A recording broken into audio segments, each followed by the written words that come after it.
ఇదేదో chicken curry mutton కర్రీలా ఉందే అని అనుకుంటున్నారా?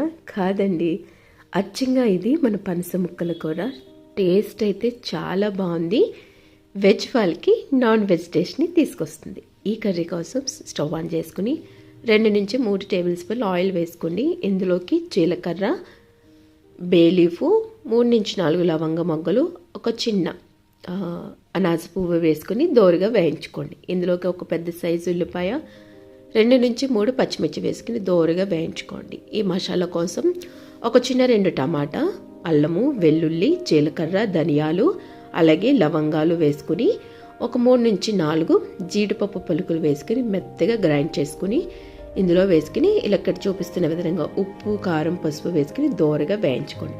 ఇప్పుడు మనం పనస ముక్కల్ని ఇక్కడ చూపిస్తున్న విధంగా మెత్తగా ఉడికేలాగా ఫస్ట్ మనం బాయిల్ చేసుకుని వాటర్ని డ్రైన్ అవుట్ చేసుకుని వీటిని ఈ గ్రేవీలో వేసుకుని పూర్తిగా కలుపుకోవాలండి. ఒక 5 మినిట్స్ కనుక మనం స్టవ్ మీద పెట్టుకుని సిమ్లో వదిలేస్తే మనకి ఈ కారం, ఉప్పు, మసాలా అనేవి బాగా పడతాయి.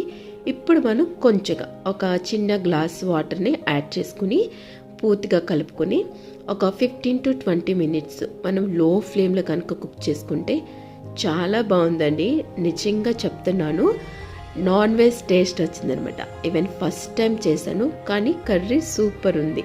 సో ఎవరైనా సరే ఈ పనస కూర ఎలా చేసుకోవాలంటే కనుక ఒకసారి ఈ పద్ధతిలో ట్రై చేసి ఎలా వచ్చిందో కమెంట్ చేయండి. అండ్ వీడియో నచ్చితే మర్చిపోకుండా లైక్ చేయండి.